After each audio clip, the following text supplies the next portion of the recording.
Menjadi pegawai negeri sipil adalah impian jutaan orang di negeri ini karena jaminan hari tua yang tenang. Tapi bagiku, SK pengangkatan itu justru menjadi tiket menuju neraka duniawi gara-gara keserakahan orang terdekat. Kamu kan mantu, gajimu itu milik bersama. Pelit amat jadi orang. Begitu teriaknya tanpa rasa bersalah saat kebusukannya terbongkar. Dia pikir aku akan diam saja dan pasrah karena takut kualat atau alasan budaya timur? Oh, dia salah besar.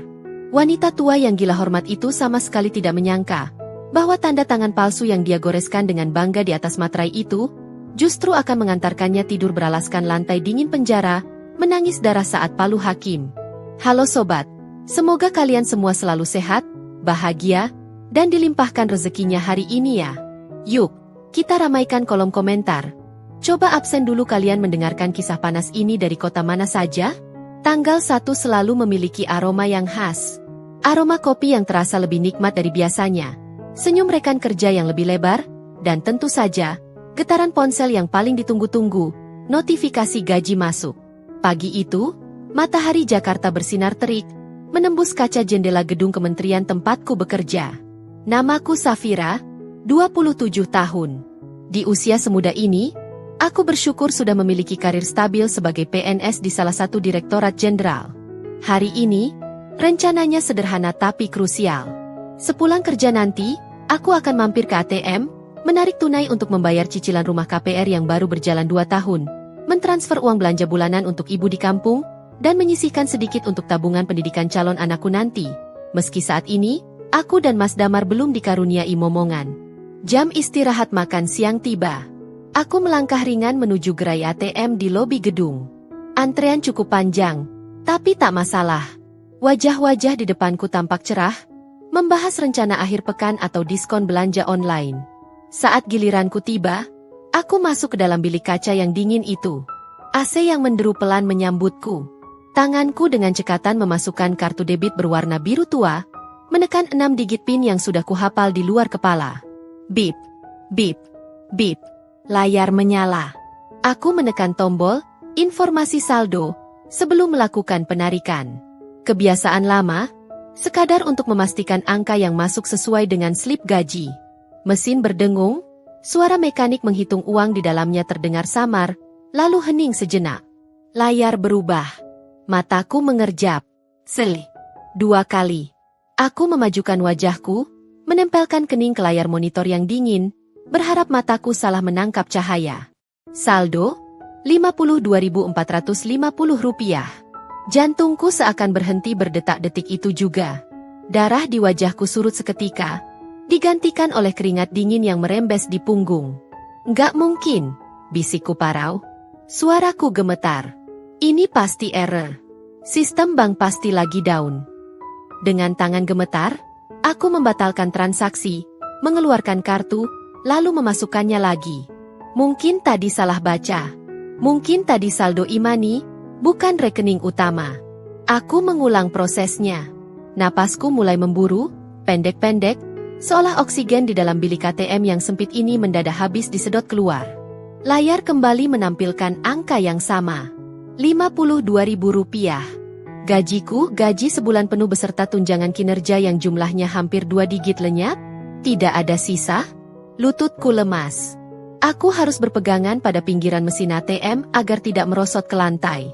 Di luar kaca, orang-orang mulai mengetuk pintu, memberiku kode agar cepat. Aku keluar dengan tatapan kosong, mengabaikan omelan bapak-bapak yang menunggu giliran.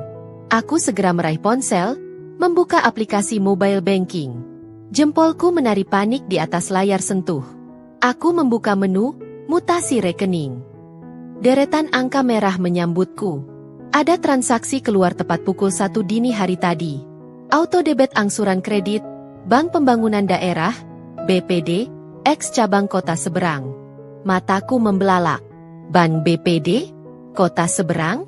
Itu adalah kota kelahiran suamiku, Mas Damar. Tapi kami tinggal di Jakarta. Aku tidak pernah membuka rekening di sana, apalagi mengajukan kredit. Seumur hidup, satu-satunya utangku hanyalah KPR rumah ini, dan itu pun potong gaji lewat bank BUMN mitra kantor, bukan bank daerah antah berantah itu. Pikiranku berkecamuk. Apakah akunku diretas? Phishing? Penipuan online? Aku berlari kembali ke lantai 12, mengabaikan lift yang penuh, memilih menaiki tangga darurat 2 lantai demi kecepatan. Aku harus ke bagian keuangan sekarang juga. Sepatu hak tinggiku beradu keras dengan lantai marmer koridor kantor. Tak tak tak, seirama dengan detak jantungku yang makin tak karuan. Mbak Safira? Tumben lari-lari? Saparini, resepsionis depan. Aku tidak menjawab, hanya melambaikan tangan asal dan langsung menerobos masuk ruangan Pak Haryo, bendahara gaji. Pak Haryo, seruku, membuat pria parubaya itu tersedak kopinya. Maaf Pak, saya butuh penjelasan. Kenapa gaji saya bulan ini nol? Bapak salah transfer atau bagaimana? Pak Haryo menatapku bingung, lalu membetulkan letak kacamatanya. Loh, Safira? Bukannya kamu sendiri yang minta? Minta apa? Pak? Saya nggak minta apa-apa. Suaraku meninggi, menarik perhatian beberapa staf lain. Rasa malu sudah kubuang jauh-jauh. Cicilan rumah jatuh tempo besok. Kalau gagal bayar, dendanya mencekik. Pak Haryo membuka laci mejanya, mengeluarkan sebuah map tebal berwarna merah. Duduk dulu. Fir, tenang dulu. Ini loh, minggu lalu ada pihak bank datang ke sini, membawa surat kuasa potong gaji. Katanya kamu ambil pinjaman, kredit multiguna, dengan jaminan SKPNS. Saya nggak pernah gadai SK. Pak, SK asli saya ada di lemari rumah. Bantahku tegas. Air mata frustrasi mulai menggenang di pelupuk mata. Pak Haryo menggeleng pelan, lalu menyodorkan selembar kertas dari dalam map itu. Coba kamu lihat ini. Ini salinan akad kredit dan surat kuasanya. Ada tanda tangan kamu di atas materai. Pihak bank juga menunjukkan SK asli kamu, makanya saya setujui pemotongannya. Saya pikir kamu butuh uang mendadak. Tanganku yang gemetar meraih kertas itu. Di sana, tertulis jelas namaku, Safira Indah Prameswari. Dan di bawahnya sebuah tanda tangan. Aku menatap goresan tinta itu dengan nanar. Itu tanda tangan yang sangat mirip dengan milikku. Tarikan huruf S-nya, lengkungan di akhir huruf A. Sangat mirip. Tapi aku tahu, itu bukan tanganku yang membuatnya. Tanda tanganku selalu memiliki titik kecil di bawah garis akhir sebagai penanda rahasia. Di sini, titik itu tidak ada. Ini pemalsuan. Pak! Suaraku bergetar menahan amarah yang mulai mendidih di ulu hati. Siapa yang membawa berkas ini ke Bapak? Siapa yang menyerahkan SK asli saya ke bank itu? Bank itu tidak mungkin memproses tanpa ada orang yang datang langsung membawa fisik SK-nya. Pak Haryo mengernyitkan dahi, mencoba mengingat. Pihak marketing bank itu datang bersama seorang wanita paruh baya. Gayanya necis, pakai perhiasan banyak. Dia bilang dia mewakili kamu karena kamu sedang dinas luar kota dan tidak bisa izin. Darahku berdesir hebat. Wanita paruh baya. Perhiasan banyak. Siapa namanya? Pak? Tanyaku lirih, meski firasatku sudah meneriakkan satu nama dengan sangat kencang. Pak Haryo membalik lembaran kertas itu, menunjuk sebuah nama di kolom penjamin atau pemberi kuasa pendamping. Ini, tunjuk Pak Haryo. Ibu Widya Astuti. Beliau bilang beliau adalah... Pak Haryo berhenti sejenak, melihat ekspresi wajahku yang berubah dari panik menjadi dingin yang mematikan. Beliau bilang beliau adalah ibu mertua kamu. Katanya ini untuk keperluan renovasi rumah kalian, jadi saya percaya saja. Memangnya kamu tidak tahu, Fir? Duniaku runtuh. Tapi bukan karena sedih. Duniaku runtuh karena hantam amarah yang luar biasa. Ibu Widya. Ibunya Mas Damar. Mertuaku yang selama ini selalu memandangku dengan tatapan menilai dari ujung kaki ke ujung kepala. Dia mencuri SK-ku? Dia memalsukan tanda tanganku? Terima kasih infonya, Pak. Ucapku datar. Dingin. Aku berbalik badan, melangkah keluar ruangan. Tidak ada air mata lagi. Yang ada hanya api. Ponselku kuambil dari saku. Mencari nama, Mas Damar, di kontak. Tapi jariku berhenti. Aku tidak akan menelepon suamiku. Aku akan mendatangi sumber masalahnya langsung. Aku tahu hari ini Ibu Widya sedang mengadakan arisan bulanan dengan teman-teman sosialitanya di rumah. Dia pasti sedang tertawa lebar, memamerkan gelang emas barunya, yang mungkin dibeli dari uang gajiku yang dia rampok. Tunggu aku, Bu, desisku tajam di dalam lift yang sunyi. Hari ini pesta ibu akan berakhir. Taksi yang kutumpangi berhenti tepat di depan pagar besi tempat setinggi 2 meter yang dicat emas norak. Rumah mertuaku. Dari luar, deretan mobil mewah, Pajero, CR-V, hingga satu Mercedes lawas, parkir berjejal hingga memakan badan jalan. Suara gelak tawa wanita-wanita parubaya terdengar samar dari balik tembok, bersahutan dengan denting sendok beradu piring porselen. Aku membayar sopir dengan tangan yang masih sedikit gemetar, lalu turun. Panas aspal yang menguap sore ini tak sebanding dengan panas yang membakar dadaku. Aku menarik napas panjang, mencoba menekan detak jantung yang memburu agar suaraku nanti tidak terdengar cengeng. Aku butuh ketegasan, bukan air mata. Kudorong pintu gerbang kecil yang tidak dikunci. Aroma melati yang menyengat dari tanaman hias di pekarangan langsung menyambutku, bercampur dengan bau asap rokok mentol dan parfum mahal yang terlalu menusuk hidung. Di teras yang luas itu, sekitar 10 ibu-ibu sedang duduk melingkar di sofa rotan sintetis. Meja penuh dengan kue-kue basah, potongan buah, dan gelas-gelas kristal berisi es sirup merah. Di tengah-tengah mereka, duduklah dia. Ibu Widya.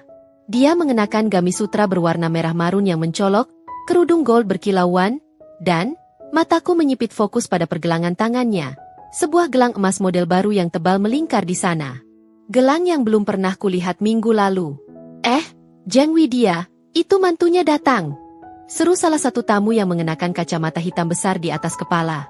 Seketika, 10 pasang mata menoleh ke arahku. Hening sejenak. Suara tawa yang tadinya riuh mendadak lenyap, digantikan suara kipas tangan yang dikibaskan pelan. Ibu Widya menoleh. Wajahnya sempat tegang sepersekian detik saat melihat ekspresiku yang keruh.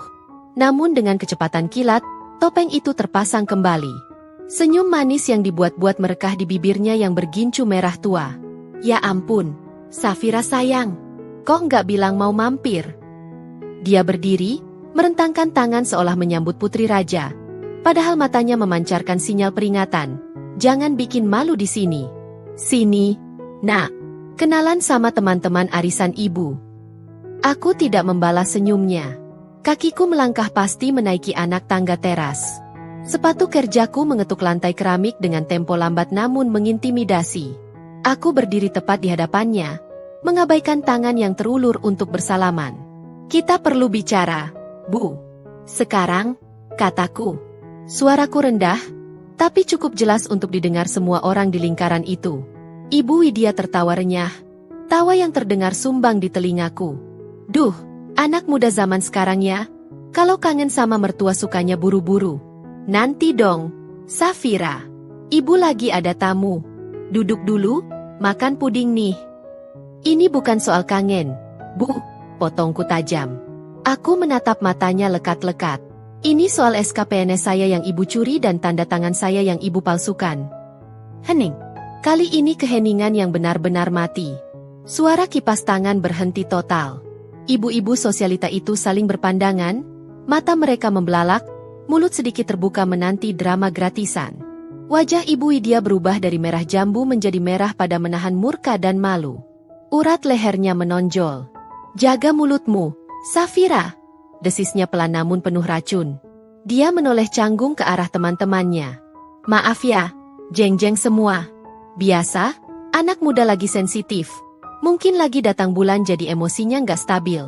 Kita lanjut arisannya minggu depan saja ya. Teman-temannya, yang paham kode pengusiran halus namun menyakitkan itu, segera berkemas dengan gerakan canggung. Iya, Jeng Widya. Kami pamit dulu. Assalamualaikum. Mereka bubar dengan cepat, menyisakan bisik-bisik yang terdengar jelas saat mereka berjalan menuju mobil masing-masing. Begitu mobil terakhir meninggalkan pekarangan dan pagar ditutup kembali oleh asisten rumah tangga, Ibu Widya berbalik badan. Topeng manisnya hancur berkeping-keping. Wajah aslinya, wajah wanita angkuh yang selama ini selalu merasa paling benar, kini terpampang jelas. Dia menghempaskan pantatnya kembali ke sofa, menyambar gelas es sirup dan meneguknya kasar. Kamu ini kenapa sih, Safira? Datang-datang bikin onar. Lihat itu, teman-teman ibu jadi pulang semua. Kamu mau ganti rugi uang arisan yang belum dikocok? Bentaknya. Aku tertawa kecil. Tawa miris yang keluar tanpa sadar. Ganti rugi? Ibu bicara soal ganti rugi? Gajiku bulan ini 0 rupiah. Bu, 0. Semua ditarik bank karena ulah ibu. Aku melempar tas kerjaku ke kursi kosong di sebelahnya, lalu mengeluarkan kertas bukti akad kredit yang tadi diberikan Pak Haryo. Aku mengangkat kertas itu tepat di depan wajahnya. Jelaskan ini. Apa hak ibu menggadaikan masa depan saya? Widya menepis tangan yang memegang kertas itu dengan kasar. Dia mendengus, menyilangkan kaki kanannya di atas kaki kiri dengan santai, seolah aku sedang mempermasalahkan tumpahan air, bukan pidana berat. Masa depan apa? Lebay kamu, cibirnya. Dia membetulkan letak gelang emas barunya, gerakan yang sengaja dipamerkan. Itu cuma kertas, Safira. Kertas yang nganggur di lemari kamu bertahun-tahun. Daripada dimakan rayap, ya ibu manfaatkan. Toh kamu pegawai tetap. Gajimu pasti ada terus kan? Bulan depan juga cair lagi. Kenapa harus heboh? Rahangku mengeras. Logika macam apa ini? Ibu memalsukan tanda tangan saya. Itu pidana, Bu. Penjara, teriakku. Suaraku mulai pecah karena frustrasi. Heh. Widya berdiri, telunjuknya menuding tepat ke hidungku. Matanya melotot. Jangan berani-berani kamu mengancam mertua sendiri dengan kata penjara. Kamu itu menantu di rumah ini. Kamu menikah dengan anakku, berarti hartamu, gajimu, SKMU, itu juga milik keluarga ini. Itu budaya kita. Orang tua butuh uang buat renovasi teras biar nggak malu sama tetangga. Masa kamu pelit? Renovasi teras. Aku menunjuk gelang di tangannya. Atau buat beli itu. Widya refleks menyembunyikan tangannya di balik punggung, tapi dagunya tetap mendongak angkuh. Terserah uangnya buat apa. Itu hak ibu sebagai orang tua yang sudah membesarkan suamimu. Harusnya kamu bangga bisa bantu mertua, bukan malah datang melabrak kayak preman pasar. Dadaku naik turun menahan sesak. Betapa mengerikannya pola pikir wanita ini. Dia merasa berhak atas keringatku hanya karena status mertua. Tidak ada rasa bersalah sedikit pun. 0. Kembalikan uang itu ke bank sekarang juga. Bu, tebus SK saya, tuntutku dingin. Aku berusaha menurunkan nada bicara agar tidak meledak, tapi getaran amarah itu jelas terasa. Widya tertawa lagi, kali ini nada suaranya meremehkan. Dia berjalan mendekatiku, lalu menepuk pipiku pelan, tepukan yang lebih terasa sebagai hinaan daripada kasih sayang. Uangnya sudah terpakai. Safira, sudah jadi semen, jadi keramik, jadi kebutuhan lain. Kalau kamu mau SKMU balik, ya kamu bayar cicilannya tiap bulan. Kan gajimu besar. Suamimu juga kerja. Cukuplah kalau cuma dipotong 3 juta sebulan. 3 juta? Itu setengah gaji saya, Bu. Dan itu tenor 5 tahun. Aku menepis tangannya dari wajahku. Saya tidak sudi. Saya akan lapor polisi kalau ibu tidak selesaikan ini hari ini juga. Wajah Widya berubah gelap. Dia memaju-majukan wajahnya hingga napasnya yang berbau sirup terasa di wajahku. Lapor polisi? Silakan. Kamu pikir anakku, suamimu itu, akan diam saja ibunya di penjara? Kamu pikir Damar tidak tahu soal ini? Dek, jantungku berhenti sedetik. Mataku membelalak menatap manik mata Widya yang penuh kemenangan licik. Maksud ibu? Tanyaku tercekat. Widya menyeringai. Senyum iblis yang mengetahui rahasia besar. Dia menunjuk ke arah pintu utama rumah yang baru saja terbuka. Damar yang kasih izin ibu ambil SK itu dari lemari kamarmu. Damar yang kasih fotokopi KTP MU. Dia setuju kok. Iya kan, Damar? Teriak Widya lantang. Matanya beralih ke sosok pria yang baru saja melangkah masuk ruang tamu. Aku menoleh kaku. Leherku terasa sakit saat berputar. Di ambang pintu, berdiri Mas Damar. Wajahnya pucat pasi. Matanya bergerak gelisah antara aku dan ibunya. Tas kerja di tangannya merosot jatuh ke lantai dengan bunyi gedebuk yang menyakitkan. Dia tidak berani menatapku. Mas, panggilku lirih. Suaraku nyaris hilang ditelan angin sore yang mendadak terasa menusuk tulang. Kamu tahu soal ini? Tas kerja kulit berwarna hitam itu masih tergeletak miring di lantai marmer, seolah menjadi monumen kekalahan pemiliknya. Damar berdiri mematung di sana, Bibirnya bergetar tanpa suara. Keringat dingin sebesar biji jagung mulai bermunculan di pelipisnya, mengalir turun melewati pipi yang biasanya kusukai karena lesung pipinya. Namun kini tampak begitu asing dan pengecut. "Jawab aku, Mas," desakku lagi. Kali ini suaraku tidak meninggi, justru turun menjadi bisikan yang menyayat. "Kamu yang ambil SK itu dari lemari brankas kita? Kamu tahu kuncinya cuma kita berdua yang pegang." Damar menelan ludah. Jakunnya bergerak naik turun dengan susah payah. Dia melirik ibunya sekilas, lirikan takut layaknya anak kecil yang ketahuan memecahkan vas bunga, lalu kembali menunduk menatap ujung sepatunya. "Dek, dengerin dulu penjelasan Mas," ucapnya lirih. Suaranya serak. Ibu bilang cuma butuh buat jaminan sementara. Cuma seminggu. Katanya ada dana talangan dari arisan yang mau cair. Nanti ditebus lagi. Mas nggak tahu kalau apa? Potongku cepat. Rasa mual mulai merayap naik ke tenggorokanku. Mas nggak tahu kalau tanda tanganku dipalsukan? Mas nggak tahu kalau uangnya dipakai foya-foya beli gelang emas setebal rantai kapal itu? Mas pikir bank itu lembaga pegadaian pinggir jalan yang bisa terima jaminan tanpa tanda tangan pemilik sah? Damar diam. Keheningan itu adalah jawaban paling menyakitkan yang pernah kuterima. Dia tahu prosedurnya, tapi dia memilih menutup mata demi memuaskan ego ibunya. Aku mundur selangkah. Kakiku menyenggol meja kaca hingga berderit ngilu.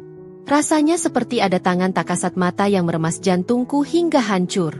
Suamiku, Immu, orang yang berjanji melindungiku di depan penghulu 3 tahun lalu, ternyata adalah orang yang membukakan pintu bagi pencuri untuk masuk ke dalam hidupku. "Kamu mengecewakan, Mas," bisikku getir. "Hei, jangan mojokin suami kamu." Widya tiba-tiba bangkit dari sofa, wajahnya merah padam. Dia berjalan tertatih-tatih mendekati Damar, lalu merangkul lengan anaknya itu posesif. Damar itu anak berbakti. Dia menuruti ibunya karena dia tahu surga ada di telapak kaki ibu, bukan di telapak kaki istri. Widya menatapku dengan mata melotot. "Kamu harusnya bersyukur Damar nurut sama orang tua. Itu tandanya dia laki-laki soleh. Uang segitu bisa dicari lagi, Safira. Tapi ridho ibu? Sekali ibu murka, hidup kalian bakal hancur." "Hidup kami sudah hancur, Bu, karena ibu," balasku. Kali ini aku tidak bisa lagi menahan bentakan. "Ibu mencuri hak kami. Itu kriminal." Aduh. Tiba-tiba, Widya memegangi dada kirinya. Wajahnya yang tadi garang mendadak berubah menjadi ekspresi kesakitan yang dramatis. Matanya mendelik ke atas, mulutnya terbuka mencari udara. "Aduh, sakit dadaku," sesak. Rintihnya sambil merosot perlahan, seolah memastikan Damar bisa menangkap tubuhnya tepat waktu. "Ibu!" Damar panik setengah mati. Dia langsung menyambar tubuh ibunya sebelum menyentuh lantai. "Bu, ibu kenapa? Obat ibu mana?" Mat, jantung ibu kumat." Widya terengah-engah, tangannya mencengkeram ke meja Damar dengan kuat. Dia menoleh padaku dengan tatapan lemah yang dibuat-buat. Istrimu mau membunuh ibu, dia mau ibu mati biar nggak ada yang minta uang lagi." "Ya Allah, Bu, jangan ngomong gitu." Damar menatapku dengan sorot mata yang berubah drastis. Jika tadi ada rasa bersalah, kini mata itu penuh tuduhan. "Puas kamu, Dek? Puas bikin ibu jantungan? Kalau ibu kenapa-napa, aku nggak akan maafin kamu." Aku ternganga. Tidak percaya dengan apa yang kusaksikan. Ini jelas sandiwara murahan. Aku melihat dengan mata kepalaku sendiri bagaimana Widya sempat melirik sekilas untuk memastikan reaksiku sebelum memejamkan mata lagi. Detak napasnya pun terlalu teratur untuk orang yang terkena serangan jantung. "Mas, dia bohong," kataku dingin, menolak ikut dalam panik yang diciptakan mertuaku. "Dia cuma akting biar kita nggak bahas masalah utang." "Cukup, Safira," bentak Damar. Suaranya menggelegar memenuhi ruang tamu. "Kamu nggak punya hati. Ibuku lagi sekarat di sini dan kamu masih mikirin uang. Pergi kamu. Ambilkan air hangat atau apalah. Jangan cuma berdiri kayak patung." Kata-kata itu menampar wajahku lebih keras daripada fisik. Di saat aku menjadi korban, di saat aku dirampas, Suamiku justru menempatkanku sebagai tersangka. Dia lebih memilih percaya pada drama ibunya daripada fakta hukum yang sudah kusodorkan. Aku menatap Damar lamat-lamat, melihat bagaimana dia begitu mudah dimanipulasi. Bagaimana dia menjadi boneka tanpa tulang punggung di hadapan ibunya. Rasa cintaku, rasa hormatku, perlahan menguap detik itu juga, digantikan oleh rasa kasihan dan muak. Baik, Mas, ucapku pelan. Sangat pelan hingga nyaris tak terdengar di antara rintihan palsu Widya. Aku tidak mengambilkan air hangat. Aku tidak membantu memapah Widya ke sofa. Aku justru berbalik badan, mengambil tas kerjaku yang tergeletak di kursi. Mas, urus saja ibu Mas yang sekarat itu. Pastikan dia sembuh, karena dia butuh fisik yang kuat untuk menghadapi panggilan polisi minggu depan. Kataku tegas tanpa menoleh lagi. Kamu berani lapor, kita cerai. Ancam Damar dari belakang punggungku. Kalimat itu meluncur begitu saja dari mulutnya. Sebuah ultimatum terakhir untuk menakutiku. Langkahku terhenti di ambang pintu. Angin sore menerpa wajahku yang kini basah oleh air mata yang akhirnya tumpah. Bukan karena takut kehilangan dia, tapi karena sadar aku telah menikahi orang yang salah. Aku tidak berbalik. Aku hanya mengeratkan pegangan pada tali tasku. Simpan materai surat cerainya, Mas. Nanti kita pakai setelah urusan pidana ibumu selesai. Sekarang, aku mau pulang. Rumah ini terlalu sesak buat orang waras. Aku melangkah keluar, membanting pintu utama sekuat tenaga hingga kaca jendelanya bergetar hebat. Blam. Suara itu menggema, memisahkan duniaku dengan dunia mereka yang penuh kepalsuan. Di dalam taksi yang kupesan ulang, aku menangis tergugu. Bukan tangisan sedih, tapi tangisan pelepasan. Namun, di balik air mata itu, sebuah tekad baja mulai terbentuk. Damar mengira aku akan takut dengan ancaman cerai? Dia salah. Aku justru merasa bebas. Malam itu, aku tidak pulang ke rumah kami. Aku menginap di hotel dekat kantor. Aku mengeluarkan laptop, menyusun kronologi kejadian. Mataku bengkak, tapi jariku menari lincah di atas keyboard. Jika Damar tidak bisa menjadi pelindungku, maka hukum yang akan melindungiku. Tepat pukul 2 pagi, saat aku baru saja hendak memejamkan mata, ponselku berbunyi. Sebuah notifikasi pesan masuk dari nomor tak dikenal. Aku membukanya. Isinya hanya sebuah foto. Foto berkas pengajuan kredit di bank itu. Tapi kali ini, ada halaman lampiran yang belum pernah kulihat sebelumnya. Di halaman itu, tertera foto CCTV yang dicetak buram. Seorang wanita yang mengenakan masker dan kacamata hitam sedang duduk di meja customer service bank, menyerahkan dokumen. Postur tubuhnya sangat mirip denganku. Bahkan baju yang dipakainya, itu blazer batikku yang hilang 2 minggu lalu. Jadi, bukan hanya tanda tangan yang dipalsukan. Mereka menyewa seseorang untuk menyamar menjadi diriku. Darahku mendidih sampai ke ubun-ubun. Pesan teks muncul di bawah foto itu. Kalau mau rekaman aslinya, temui saya besok jam 10 di kantin belakang bank. Jangan bawa suami kamu. Kantin belakang bank itu sesak dan pengap. Aroma menyengat dari sambal terasi bercampur dengan asap rokok kretek membuat perutku yang belum terisi sejak pagi kembali bergejolak. Namun, rasa mual itu kutelan bulat-bulat. Aku duduk di sudut paling gelap, menatap seorang pemuda kurus berseragam office boy yang duduk gelisah di hadapanku. Namanya Fajar, pengirim pesan misterius tadi malam. Mbak Safira, bisiknya sambil celingukan, takut ada staf bank lain yang melihat. Dia menyodorkan ponselnya yang layarnya retak 1000. Ini rekaman yang saya maksud. Saya ambil diam-diam pas Pak Rudi lagi ke toilet. Komputernya nggak dikunci. Di layar kecil itu, video berdurasi 20 detik berputar. Kualitasnya buram, tapi cukup jelas untuk membuat darahku mendidih. Di meja customer service, tampak seorang wanita mengenakan blazer batikku, batik motif parang yang kubeli di Jogja, duduk dengan gaya dibuat-buat. Wajahnya tertutup masker medis dan kacamata hitam besar oversized. Di sebelahnya, Ibu Widya tampak tertawa lebar, menepuk-nepuk bahu petugas bank, pria necis berdasi merah yang kutahu bernama Rudi, marketing senior di cabang ini. Lihat jamnya, Mbak. Tunjuk Fajar. Pukul 14.15. Padahal di data absensi kantor Mbak yang Mbak kirim tadi pagi, Mbak masih meeting di Jakarta sampai jam 5 sore. Mustahil Mbak ada di kota ini jam segitu. Siapa wanita itu? Fajar? Kamu kenal? Tanyaku. Mataku tak lepas dari sosok penipu yang meniru gestur tubuhku. Fajar menggeleng. Nggak kenal, Mbak. Tapi saya dengar Pak Rudi bilang ke Ibu Widya. Beres, Bu. Talentnya pinter acting. Jadi itu orang bayaran. Tanganku mengepal di atas meja kayu yang lengket. Talent. Mereka menyebut penjahat itu sebagai talent. Ini bukan sekadar penipuan keluarga. Ini sindikat terencana. Terima kasih, Fajar. Kamu berani sekali kasih info ini ke saya. Ucapku tulus. Fajar menunduk malu. Saya cuma kasihan. Mbak, ibu saya juga pernah ditipu kayak gini. Lagi Pak Rudi itu sombong. Suka nilep uang lemburan OB. Aku menyelipkan lembaran uang 100.000 ke tangan Fajar sebagai ganti risiko yang dia ambil, lalu berdiri tegak. Doakan saya, Fajar.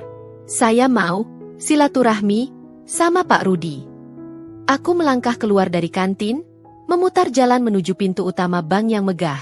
Pintu kaca otomatis terbuka dengan bunyi wus, menyemburkan udara dingin AC yang kontras dengan panasnya aspal di luar. Suasana bank sedang ramai. Antrean teller mengular. Namun aku tidak mengambil nomor antrean. Dengan langkah lebar dan tatapan tajam yang terfokus satu titik, aku langsung menuju meja customer service. Petugas wanita di sana, namanya Sari, terbaca di name tag-nya, tersenyum ramah yang langsung pudar saat melihat aura membunuh yang kubawa. Selamat siang, Ibu. Ada yang bisa diban? Bra. Aku menghempaskan tumpukan berkas yang kubawa ke atas mejanya. Suara hantaman itu cukup keras hingga membuat satpam di pojok ruangan menoleh kaget, dan nasabah di sebelahku melompat kecil. Panggil Rudi. Sekarang, perintahku datar, tanpa basa-basi. Sari tergagap. Maaf, Ibu siapa? Pak Rudi sedang ada nasabah Prio. Saya Safira Indah Prameswari, pemilik Saheska PNS yang digadaikan secara ilegal oleh atasan kamu itu. Suaraku meninggi 1 oktav. Biar semua orang dengar. Biar nasabah lain tahu betapa bobroknya sistem keamanan bank ini. Satpam mulai bergerak mendekat, tangannya sudah siap di pentungan. Bu, harap tenang. Bisa bicara baik-baik. Jangan sentuh saya, bentakku sambil menunjuk wajah satpam itu, lalu kembali menatap Sari. Keluarkan berkas asli akad kredit atas nama saya. Detik ini juga. Atau saya teriak, maling, di tengah lobi ini sampai wartawan datang. Sari gemetar hebat. Dia segera mengangkat telepon, berbisik panik. 2 menit kemudian, seorang pria bertubuh tambun dengan rambut klimis dan dasi merah, Rudi, si pria di video, keluar dari ruangan kaca di belakang teller. Wajahnya merah padam, terlihat terganggu. Ada keributan apa ini? Mbak, tolong sopannya. Ini institusi keuangan, tegur Rudi dengan nada arogan, mencoba mengintimidasi. Aku tersenyum miring. Institusi keuangan? Atau sarang penadah?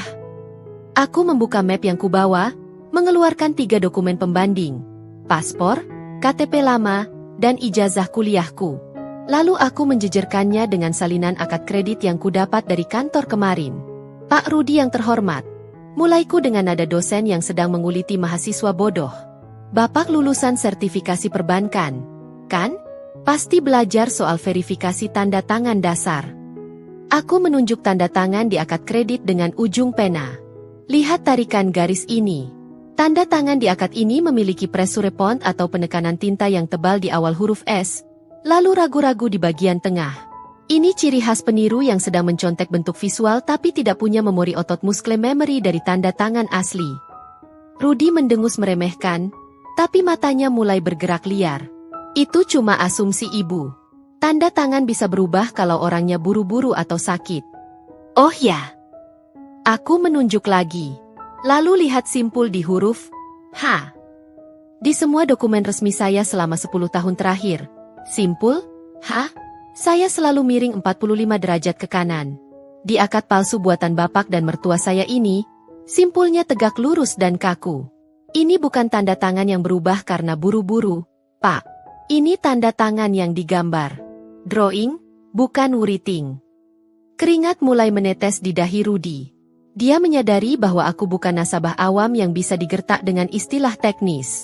Aku datang dengan data forensik amatir namun logis.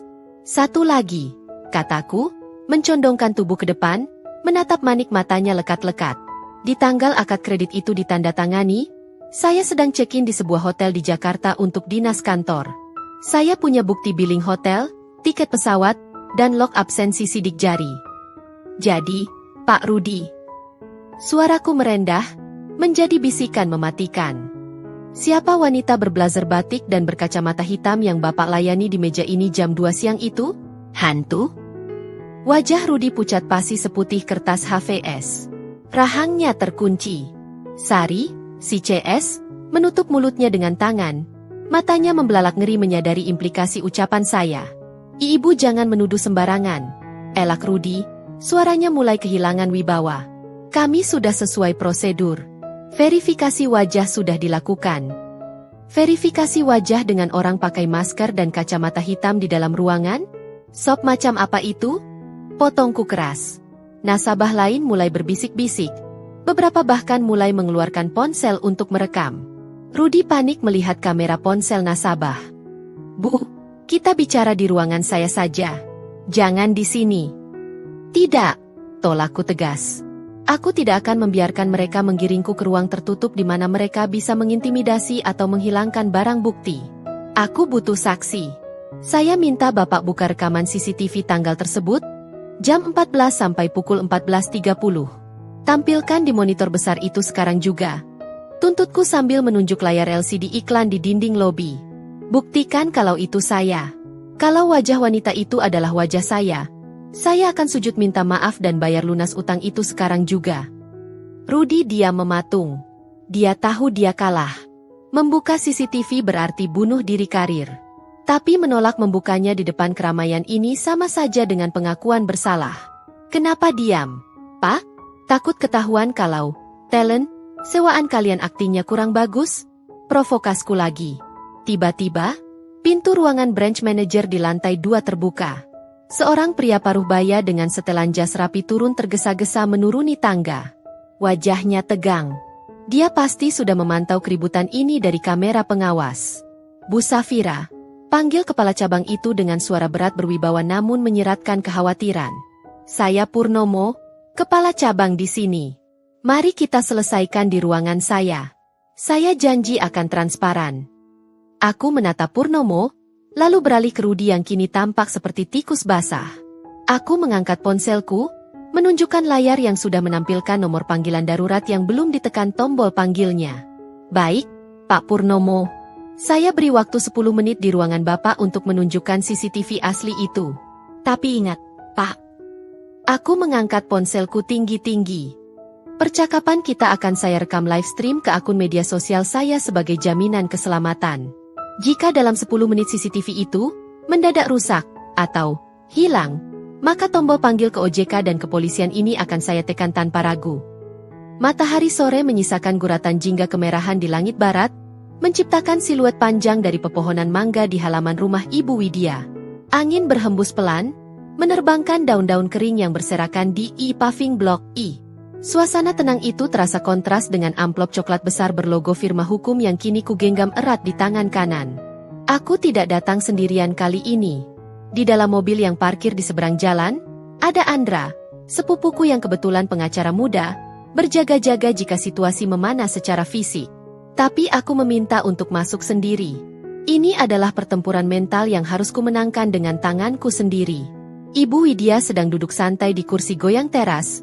Kakinya diselonjorkan ke bangku kecil. Di tangannya ada majalah mode, sementara di meja sampingnya, secangkir teh melati mengepulkan uap tipis. Dia tampak begitu damai, seolah tidak baru saja melakukan kejahatan perbankan. Assalamualaikum. Sapaku datar, tanpa senyum, tanpa basa-basi mencium tangan. Widya menurunkan majalahnya perlahan. Alis sulamnya terangkat sebelah. Tidak ada rasa takut di wajahnya. Hanya kekesalan karena waktu santainya terganggu. Waalaikumsalam. Masih berani injak kaki di sini? Kirain sudah minggat selamanya. Cemoohnya sambil kembali membalik halaman majalah, pura-pura tidak peduli. Aku melangkah maju, meletakkan amplop coklat itu di atas majalah yang sedang dibacanya, memaksanya untuk melihat. Ini somasi pertama dan terakhir, Bu. Dari kuasa hukum saya. Widya mendengus.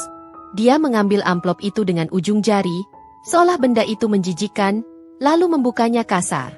Matanya menyapu deretan kalimat hukum di dalamnya dengan cepat. Semakin ke bawah matanya membaca, semakin lebar senyum sinis yang terukir di bibirnya yang bergincu merah bata. Pasal 263 KUHP. Pemalsuan dokumen. Pasal 378. Penipuan. Widya mengeja kata-kata itu dengan nada mengejek. Wow, serem banget. Kamu belajar kata-kata ini dari Google ya, Safira? Itu pasal yang akan membuat ibu menghabiskan sisa umur di penjara wanita Pondok Bambu kalau dalam 2x24 jam ibu tidak mengembalikan dana yang ibu cairkan dan menebus SK saya. Jelasku dingin. Pihak bank sudah mengakui kelalaian mereka. Sekarang tinggal itikat baik ibu. Widya tertawa lepas. Suaranya melengking, memecah kesunyian sore hingga beberapa burung gereja terbang kaget dari dahan pohon. Itikat baik? Safira. Safira. Widya menggeleng-gelengkan kepala, menatapku iba seolah aku adalah anak kecil yang sedang merengek minta permen. Kamu itu naif sekali. Kamu pikir polisi mau urus masalah gonogini keluarga? Polisi itu sibuk. Mana ada menantu penjarakan mertua cuma gara-gara kertas.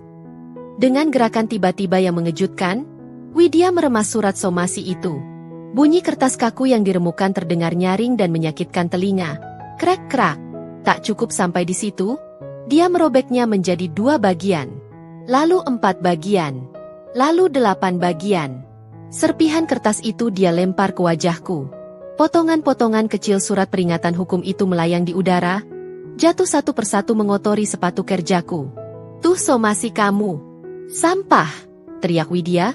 Wajahnya kini merah padam karena amarah yang meledak tiba-tiba. Gak usah sok ngatur saya. Saya ini yang melahirkan suamimu. Aku memejamkan mata sejenak, menarik napas dalam, lalu membukanya kembali. Aku tidak mundur selangkah pun. Tanganku diam-diam meraba saku blazer, memastikan aplikasi perekam suara di ponselku masih berjalan jernih. Uangnya mana, Bu? Tanyaku pelan tapi menusuk. 200 juta itu uang besar. Ibu bilang buat renovasi, tapi saya lihat tidak ada satupun tukang bangunan di sini. Uangnya kemana? Widya terdiam sejenak. Matanya bergerak liar.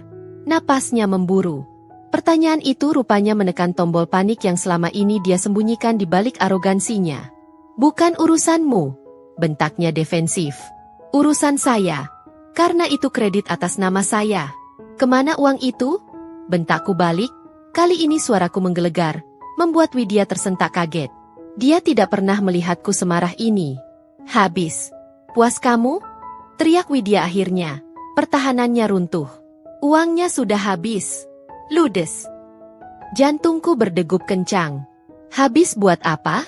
200 juta habis dalam seminggu. Widya menghentakkan kakinya ke lantai keramik. Wajahnya menyiratkan keputusasaan yang bercampur dengan kegilaan. Saya investasi. Teman arisan bilang kalau taruh 200 juta, minggu depan balik 400 juta. Saya mau putar uang itu biar kita kaya. Safira, biar saya bisa belikan kamu mobil. Biar Damar nggak naik motor butut terus. Tapi orang itu kabur. Nomornya nggak aktif. Puas kamu ngetawain saya? Aku ternganga tak percaya. Investasi bodong. Klise. Sangat klise. Namun menghancurkan. Dia menggadaikan karirku, masa depanku, hanya untuk ketamakan instan yang dijanjikan penipu lain. Jadi uang itu hilang? Tanyaku memastikan. Suaraku bergetar ngeri membayangkan nominal utang yang kini membelit leherku tanpa ada wujud barangnya. Iya, hilang. Widya menatapku nyalang, air mata kemarahan menggenang di pelupuk matanya.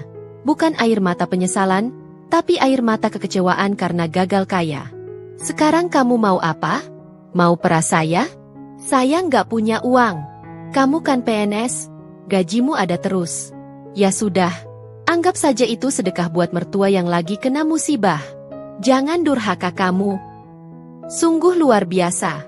Di titik nadir kesalahannya pun, dia masih sempat memainkan kartu, durhaka, dan meminta pemakluman. Dia pikir, hilang, adalah alasan pembenar untuk lepas tanggung jawab. Aku menatap wanita tua di hadapanku ini dengan tatapan baru. Rasa hormatku sudah nol. Rasa kasihanku pun sudah menguap. Yang tersisa hanyalah logika hukum yang dingin. Aku mengambil serpihan kertas somasi yang berserakan di lantai, memungutnya satu persatu dengan tenang. Tindakanku membuat Widya bingung. Dia pikir aku akan menangis atau mengamuk, tapi ketenanganku justru membuatnya gelisah. Kenapa diam? Takut kan kalau uangnya nggak balik? Tantang Widya, suaranya sedikit bergetar. Aku menegakkan tubuh, memasukkan sampah kertas itu ke saku. Tidak, Bu. Saya tidak takut uangnya tidak balik. Jawabku datar sambil menatap langsung ke dalam manik matanya yang mulai menyiratkan ketakutan purba. Ibu baru saja mengakui secara lisan bahwa uang itu ludes dan ibu yang memakainya. Rekaman suara ibu barusan sangat jernih. Terima kasih atas pengakuannya. Wajah Widya memucat seketika. Mulutnya terbuka, tapi tak ada suara yang keluar. Aku berbalik badan, berjalan menuju pagar. Sebelum keluar, aku berhenti sejenak dan menoleh ke belakang, menatap bangunan rumah besar bergaya kolonial yang ditempati Widya, satu-satunya harta warisan almarhum bapak mertua yang masih tersisa. Oh ya, Bu, panggilku. Widya masih mematung di teras. Nikmati tidur di kamar ibu yang luas itu malam ini. Puas-puasin memandang langit-langitnya. Karena sebentar lagi, rumah ini bukan milik ibu lagi. Bank tidak akan mengejar gaji saya yang cuma remah-remah. Mereka akan mengejar aset penjamin yang nilainya setara dengan utang macet. Dan aset itu adalah tempat ibu berdiri sekarang. Aku tersenyum tipis, senyum yang mengirimkan sinyal bahaya. Selamat malam, Bu Widya. Aku meninggalkan pekarangan itu dengan langkah ringan, diiringi suara jeritan histeris Widya yang memecah keheningan senja, memanggil nama Damar dengan putus asa. Ponselku di atas meja nakas hotel bergetar tanpa henti sejak 10 menit yang lalu. ZZZZT. ZZZZT. ZZZZT. Suaranya beradu dengan bunyi hujan deras yang mengguyur jendela kamar di lantai 5 ini. Bukan panggilan telepon, melainkan rentetan notifikasi pesan WhatsApp yang masuk bertubi-tubi seperti peluru senapan mesin. Aku baru saja selesai mandi, masih dengan rambut basah terbungkus handuk, ketika layar ponsel itu menyala lagi. Sebuah pesan pop-up muncul dari nomor yang tidak kusimpan. Dasar menantu durhaka. Mertua sendiri mau dipenjarakan. Ingat karma, Mbak. Aku menghela napas panjang, menekan rasa perih yang tiba-tiba muncul di ulu hati. Aku meraih ponsel itu, membuka aplikasi pesan hijau yang kini ikonnya menampilkan angka ratusan di lingkaran merah. Grup, keluarga besar Harja Kusuma, keluarga besar Mas Damar, sedang mendidih. Di sana, sebuah video baru saja diunggah oleh Tantrina, adik kandung Ibu Widya yang paling nyinyir. Aku menekan tombol play. Di layar kecil itu, wajah Ibu Widya memenuhi bingkai. Matanya sembab, hidungnya merah, dan dia memegang tisu yang sudah lecek. Safira itu kejam. Jeng Rina. Isak Widya di video itu, suaranya parau penuh drama. Dia mengusir saya, dia bilang rumah warisan bapak mau dijual buat bayar gaya hidup dia. Padahal saya pinjam SK itu buat biaya berobat jantung saya, dia malah nuduh saya judi. Tanganku gemetar memegang ponsel. Fitnah ini luar biasa keji. Dia memutarbalikkan fakta dengan sangat rapi. Dia mengubah narasi, investasi bodong, menjadi biaya berobat, dan menuduhku sebagai pihak yang menghabiskan uangnya. Kolom komentar grup itu penuh caci maki. Astagfirullah, cantik-cantik hatinya iblis. Usir saja dia dari keluarga kita, Mas Damar. Hukum karma berlaku. Tunggu saja saat dia tua nanti.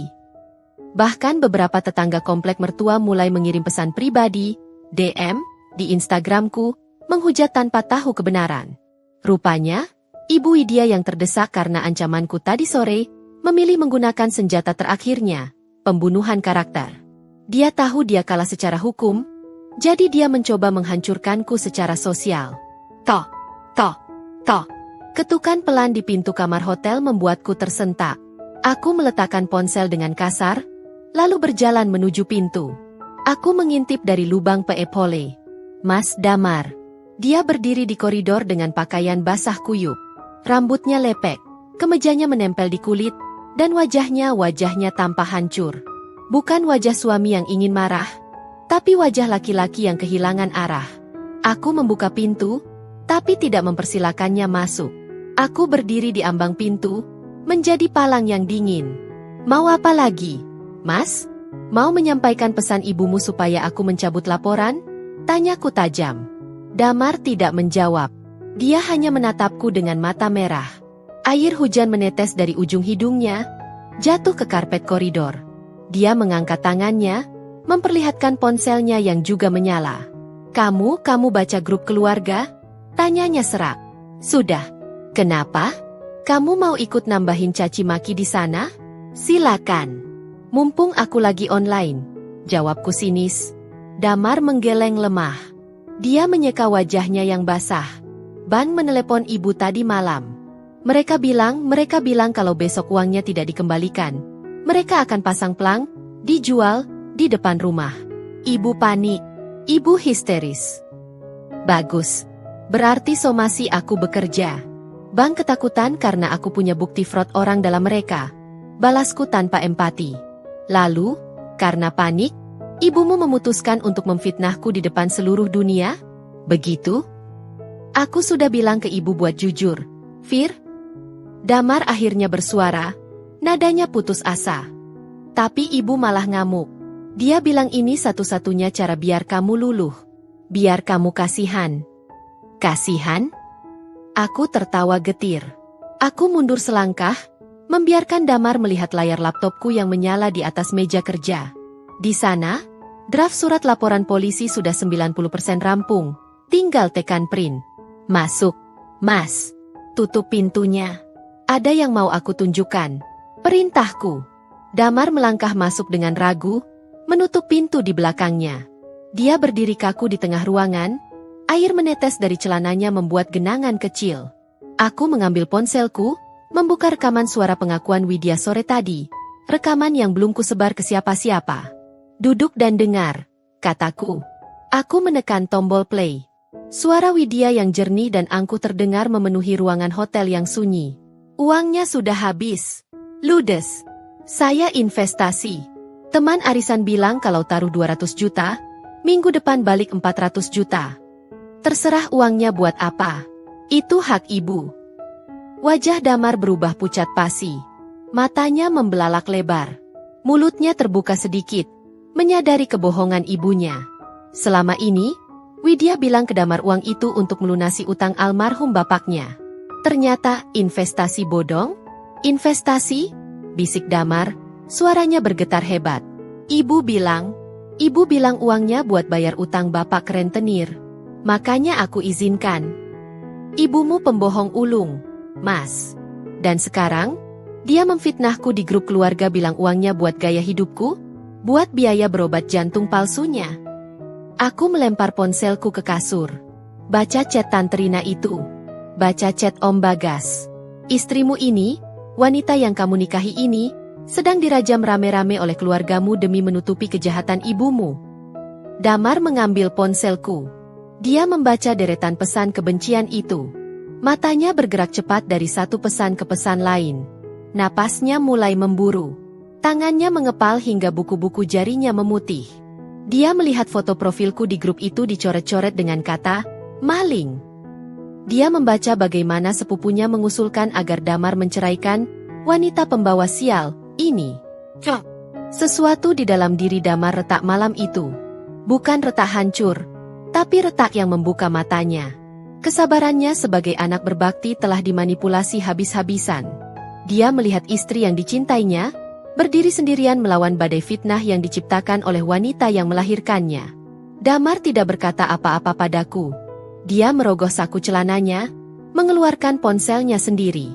Wajahnya mengeras, rahangnya terkatup rapat menahan amarah yang selama ini dia pendam. Dia menekan tombol panggilan ke kontak bernama, Ibu. Lalu dia menekan tombol loudspeaker. Nada sambung terdengar 3 kali. Halo, Damar sayang? Suara Widya terdengar dari seberang. Nadanya manja dan penuh harap. Gimana? Kamu sudah marahin istrimu itu? Dia sudah mau cabut laporannya? Bilang sama dia, ibu bisa sakit beneran kalau dia terus-terusan. Diam, Bu. Potong Damar. Suaranya rendah. dingin, dan asing. Bahkan aku terkejut mendengarnya. Loh? Kok kamu ngomong gitu sama ibu? Kamu nggak lihat video ibu? Ibu dihina-hina sama. Aku bilang diam. Bentak Damar. Teriakan itu begitu keras hingga membuat gema di ruangan. Di seberang telepon, Widya terdiam 1000 bahasa.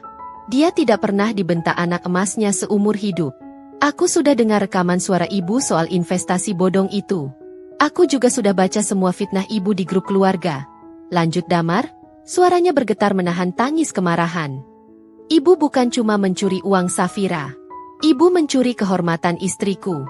Ibu menghancurkan nama baik menantu ibu sendiri demi menutupi keserakahan ibu. Damar, kamu diguna-guna apa sama perempuan itu? Ibu ini ibumu. Widya mulai panik. Suaranya meninggi. Damar menatapku. Tatapannya penuh penyesalan, tapi juga penuh tekad. Dia berbicara langsung ke corong ponselnya. Mulai detik ini, aku keluar dari grup keluarga. Dan dengar ini baik-baik, Bu. Hentikan semua drama ini. Hapus semua postingan fitnah itu. Klarifikasi ke semua orang bahwa ibu yang salah. Kalau ibu nggak mau, kamu mau apa? Mau jadi anak durhaka? Tantang Widya, masih berusaha menggunakan kartu asnya. Silakan sebut aku durhaka, jawab Damar tegas. Tapi kalau sampai besok pagi ibu tidak minta maaf secara terbuka dan membersihkan nama Safira. Damar menarik napas panjang, lalu menjatuhkan bomnya. Besok pagi, polisi akan datang menjemput ibu. Dan kali ini, aku sendiri yang akan mengantar polisinya ke depan pintu kamar ibu. Aku tidak akan menghalanginya. Camkan itu. Klik. Damar memutus sambungan telepon sepihak. Dia melempar ponselnya ke sofa, lalu merosot duduk di lantai, menelungkupkan wajahnya ke lutut. Bahunya terguncang hebat. Dia menangis. Tangisan seorang anak laki-laki yang baru saja membunuh citra ibunya sendiri demi menegakkan kebenaran. Aku berjalan mendekat, lalu duduk di sampingnya. Untuk pertama kalinya dalam seminggu ini, aku meletakkan tanganku di pundaknya. Perang keluarga ini baru saja mencapai titik didihnya. Ruang unit reserse kriminal itu berbau khas. Campuran aroma kopi sachet yang terlalu manis, tumpukan kertas arsip yang lembab, dan hawa dingin AC sentral yang menusuk tulang. Jam dinding di atas papan tulis putih menunjukkan pukul 10.15 pagi.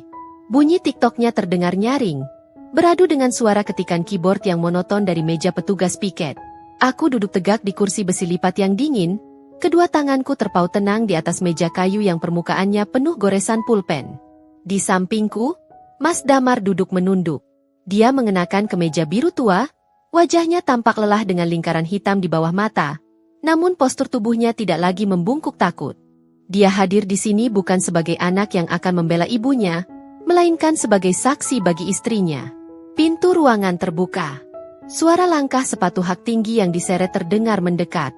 Ibu Widya masuk. Penampilannya hari ini jauh berbeda dari biasanya. Tidak ada gamis sutra merah marun atau perhiasan emas yang bergemerincing. Dia mengenakan baju kurung sederhana berwarna abu-abu kusam, tanpa make-up, dan wajahnya sengaja dipucatkan. Di sebelahnya, seorang pria parubaya bertubuh gempal dengan setelan jas kedodoran menjinjing tas kulit imitasi yang sudah mengelupas di bagian sudutnya. Silakan duduk, ucap Pak Arif, penyidik yang menangani kasus ini, tanpa mengalihkan pandangan dari berkas di depannya. Widya duduk di hadapanku. Matanya sembab. Dia menatap Damar sekilas dengan sorot memohon, tapi Damar membuang muka ke arah jendela. Rahang Widya mengeras melihat penolakan itu. Dia beralih menatapku, tatapan penuh kebencian yang dibungkus topeng kesedihan. Selamat pagi, Pak Penyidik. Sapa pria di sebelah Widya dengan suara bas yang dibuat-buat berwibawa. Saya Bambang, kuasa hukum Ibu Widya. Kami hadir memenuhi undangan klarifikasi ini dengan itikat baik, meski sebenarnya kami sangat kecewa. Pengacara itu meletakkan kartu namanya di meja. Pak Arif hanya meliriknya sekilas. Kecewa kenapa, Pak? Tanya Pak Arif datar. Karena ini murni masalah internal keluarga, Pak, jawab Bambang berapi-api, tangannya melakukan gestur teatrikal. Klien saya, Ibu Widya, adalah mertua dari pelapor. Dana yang dicairkan itu digunakan untuk kepentingan keluarga bersama. Memang ada miskomunikasi soal tanda tangan, Tapi secara lisan, Saudari Safira sudah memberikan izin. Jadi, unsur pidananya sangat lemah. Ini perdata, Pak. Sengketa keluarga. Widya mengangguk cepat, menyeka sudut matanya yang kering dengan tisu. Betul, Pak Polisi. Saya ini ibunya. Mana mungkin saya mencuri? Saya cuma pinjam sebentar. Menantu saya saja yang sensitif. Sampai tega lapor polisi. Padahal bisa dibicarakan di meja makan. Aku menahan senyum sinis. Narasi, izin lisan, dan masalah keluarga adalah pertahanan standar yang sudah kuduga. Mereka pikir polisi bisa dikelabui dengan air mata buaya dan argumen moral basi. Pak Arif menghela napas, lalu menatapku. Bagaimana, Bu Safira? Pihak terlapor mengklaim ada izin lisan. Apa benar? Tidak benar, Pak, jawabku tegas. Bohong, sergah Widya tiba-tiba, lupa dengan akting sedihnya. Kamu pernah bilang di telepon bulan lalu, ibu pakai saja apa yang ada di rumah. Itu izin namanya. Itu konteksnya saat ibu minta beras di dapur, bukan minta SKPNS untuk digadaikan 200 juta. Bantahku tenang. Pengacara Bambang mengangkat tangan, memotong perdebatan. Tenang, Bu Widya. Biar saya yang bicara. Pak penyidik, intinya tidak ada bukti tertulis bahwa klien saya berniat jahat mens rea. Uang itu dipakai untuk investasi yang sayangnya gagal. Klien saya juga korban penipuan. Jadi, Ibu Widya ini korban, bukan pelaku. Korban? Pak Arif menaikkan alisnya. Tapi fakta pemalsuan tanda tangannya ada. Pihak bank sudah menyerahkan bukti formil akad kredit. Itu bisa diperdebatkan nanti di pengadilan, Pak. Tanda tangan itu abu-abu. Elak Bambang.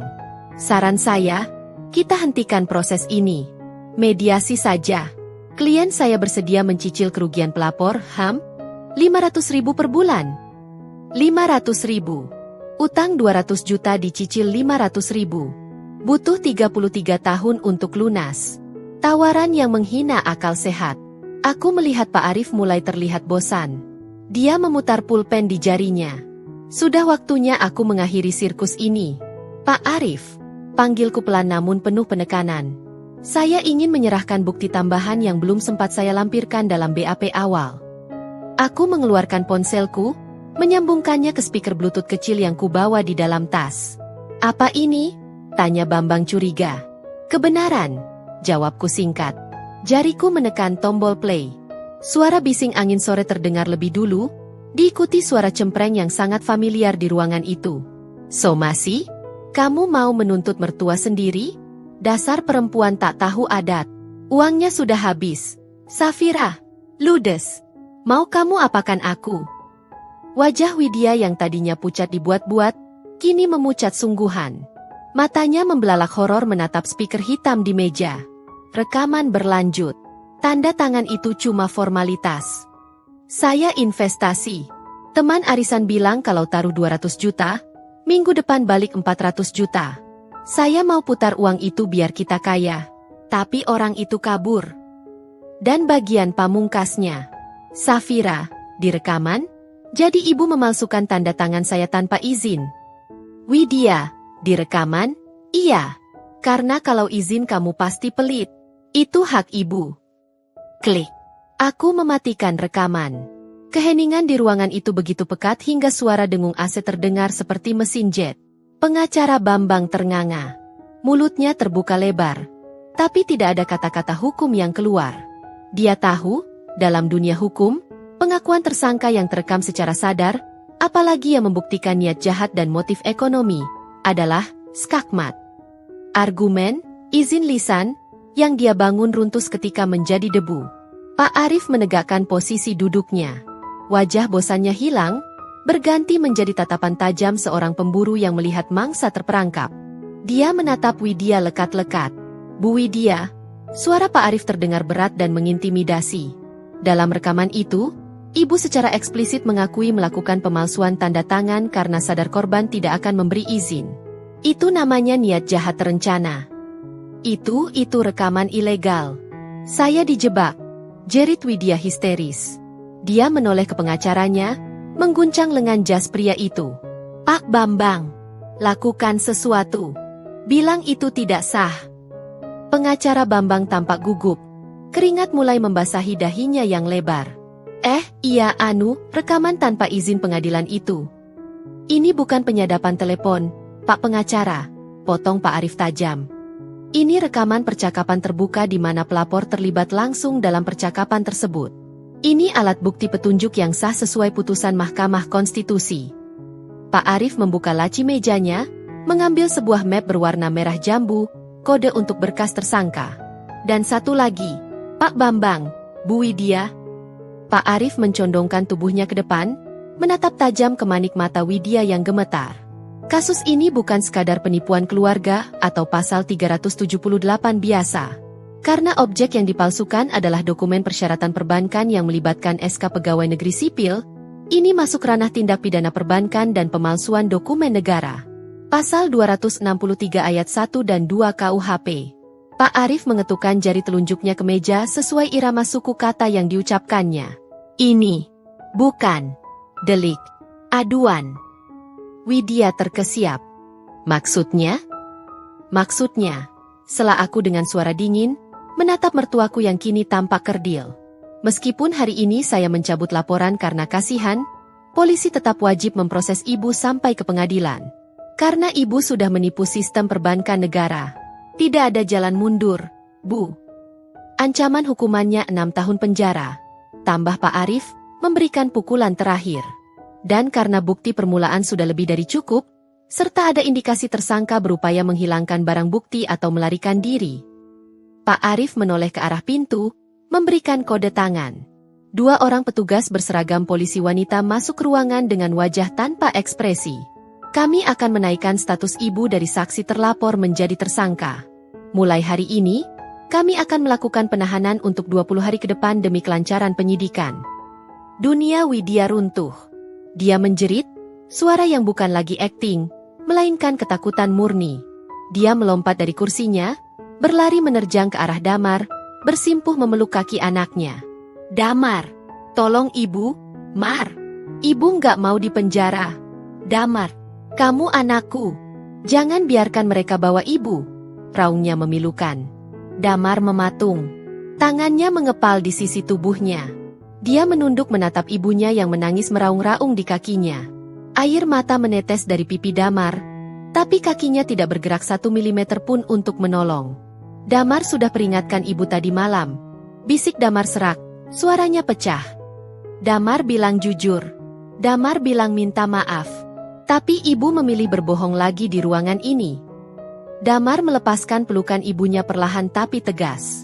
Hukumannya harus dijalani, Bu. Biar ibu belajar. Tidak.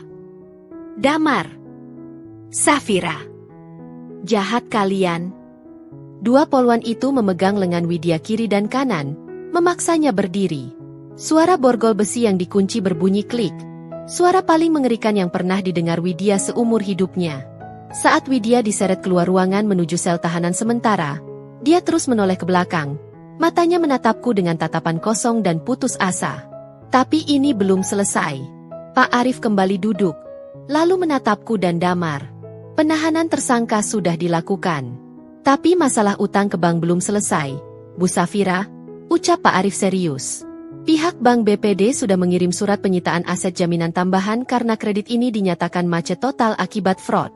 Jika uang 200 juta itu tidak dikembalikan cash dalam 24 jam, bank akan menyita rumah Ibu Widya secara paksa. Rumah itu? Damar tersentak kaget. Ya, jawab Pak Arif. Rumah warisan bapak kalian. Sertifikat aslinya ternyata sudah diserahkan Ibu Widya ke bank sehari setelah pencairan dana, sebagai jaminan tambahan karena SKPNS saja dianggap kurang cover. Aku dan Damar saling berpandangan. Widya benar-benar telah menggadaikan segalanya. Dia tidak hanya masuk penjara, dia juga baru saja membuat dirinya menjadi gelandangan.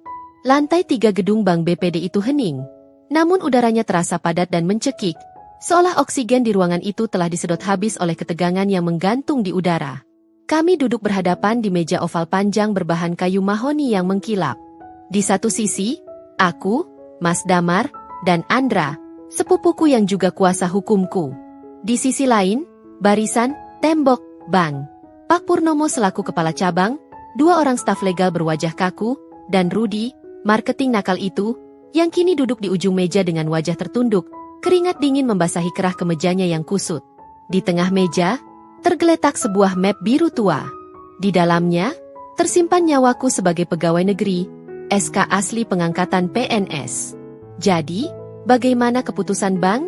Tanya Andra memecah keheningan. Suaranya tenang, berwibawa, khas pengacara litigasi yang sudah kenyang makan asam garam. Dia mengetukkan jari telunjuknya di atas meja, tepat di samping tumpukan berkas bukti forensik yang kami bawa. Pak Purnomo berdeham, melonggarkan dasinya yang terasa mencekik. Dia melirik staf legal di sampingnya, lalu menatapku dengan sorot mata lelah. Arogansi yang kulihat kemarin di lobi sudah lenyap, digantikan oleh kepanikan terselubung. Kami sudah melakukan audit internal, Bu Safira, ucap Purnomo lambat-lambat, memilih kata dengan sangat hati-hati. Memang ditemukan adanya kelalaian prosedur dalam verifikasi nasabah saat pencairan kredit atas nama ibu. Kelalaian? Potongku tajam. Aku mencondongkan tubuh ke depan. Jangan gunakan eufemisme, Pak. Itu fraud. Kejahatan perbankan. Staf Bapak, Rudy, bekerja sama dengan mertua saya meloloskan kredit fiktif dengan membiarkan orang lain menyamar jadi saya. CCTV sudah membuktikan. Rekaman pengakuan mertua saya juga sudah ada. Polisi sudah menetapkan tersangka. Rudy semakin menunduk. Bahunya gemetar. Dia tahu karirnya tamat hari ini. Kami mengerti kekecewaan ibu. Salah satu staf legal bank mencoba mengambil alih kendali. Namun, uang 200 juta rupiah sudah keluar dari kas bank. Secara pembukuan, uang itu harus kembali. Kami tidak bisa begitu saja menghapus utang ini tanpa ada pengembalian dana. Itu urusan internal kalian, bentak Andra. Dia membuka KUH Perdata yang dibawanya, menunjuk pasal 1320. Syarat sah perjanjian itu ada 4. Sepakat, cakap, hal tertentu, dan sebab yang halal. Dalam kasus ini, syarat pertama, kesepakatan, tidak pernah terjadi karena tanda tangan klien saya dipalsukan. Artinya, akad kredit ini batal demi hukum. Dianggap tidak pernah ada sejak awal. Andra menatap tajam Pak Purnomo. Karena akadnya batal, maka klien saya, Safira, tidak punya kewajiban membayar 1 rupiah pun. Bank tidak berhak memotong gajinya. Kembalikan SK-nya sekarang, dan pulihkan nama baiknya di Bay Checking Slick OJK. Atau, kita lanjut ke pengadilan niaga dan saya pastikan izin operasional cabang ini dibekukan OJK karena skandal fraud. Ancaman, pembekuan izin, adalah mantra mematikan. Wajah Pak Purnomo berubah pias. Dia tahu risiko reputasi jika kasus ini meledak ke media nasional. Bank BPD hidup dari kepercayaan nasabah daerah. Skandal pembobolan rekening oleh orang dalam akan memicu rush money, penarikan uang massal. Hening kembali meraja. Hanya suara detak jam dinding yang terdengar seperti hitung mundur bom waktu. Purnomo menghela napas panjang, seolah melepaskan beban berat dari pundaknya. Dia mengambil map biru di tengah meja itu, lalu menggesernya pelan ke arahku. Bunyi gesekan map kertas dengan permukaan kayu itu terdengar begitu nyaring dan melegakan di telingaku. Shred. Baik, Bu Safira. Suara Purnomo terdengar pasrah. Kami mengakui cacat hukum ini. SK ibu kami kembalikan. Terhitung hari ini, sisa utang di sistem atas nama ibu akan kami write off sebagai kerugian operasional akibat fraud. Gaji ibu bulan depan akan kembali utuh. Aku mengembuskan napas yang sejak tadi kutahan. Tanganku gemetar saat menyentuh map itu. Kubuka perlahan. Di sana, lembaran kertas tebal berlambang Garuda emas itu masih utuh. SKPNS-ku. Keringat dan air mataku selama bertahun-tahun merintis karir, akhirnya kembali ke tanganku. Terima kasih, ucapku dingin. Aku menutup map itu dan memeluknya erat di dada. Urusan saya dengan bank ini selesai. Tunggu, Bu. Urusan ibu selesai, tapi urusan bank belum. Sela Purnomo cepat. Nada suaranya berubah keras. Tatapannya beralih tajam ke arah Mas Damar yang sejak tadi dia mematung. Uang 200 juta itu tetap uang negara yang harus dipertanggungjawabkan. Karena akad kredit batal, maka status uang yang dibawa Ibu Widya bukan lagi pinjaman, melainkan uang curian. Purnomo membuka laci mejanya, mengeluarkan sebuah dokumen lain. Sebuah sertifikat tanah bersampul hijau tua. Jantung Damar seakan berhenti berdetak melihat benda itu. Itu sertifikat rumah ibunya. Rumah masa kecilnya. Ibu Widya menyerahkan ini sebagai agunan tambahan sehari setelah pencairan. Jelas Purnomo dingin. Dalam klausul penyerahan jaminan, disebutkan bahwa jika terjadi sengketa atau gagal bayar, bank berhak melakukan eksekusi jaminan. Tapi ibu saya dipenjara, Pak. Suara Damar parau, matanya menatap nanar sertifikat itu. Justru itu, Pak Damar. Purnomo berdiri, merapikan jasnya. Wajahnya kini tanpa belas kasihan. Bankir yang rugi adalah bankir yang kejam. Karena debitur, Widya, kini berstatus tersangka dan tidak memiliki kemampuan bayar, dan uang tunainya sudah habis, maka kami tidak punya pilihan lain untuk menutup kerugian kas hari ini juga. Purnomo menekan tombol interkom di mejanya. Halo, bagian aset? Siapkan tim eksekusi dan plang penyitaan. Kita bergerak ke alamat Jalan Melati nomor 5 sore ini juga. Tunggu. Damar berdiri, panik. Kursinya berderit keras. Pak, jangan disita. Itu rumah warisan bapak saya. Itu satu-satunya tempat tinggal ibu kalau bebas nanti. Beri kami waktu. Waktu? Purnomo tertawa sinis.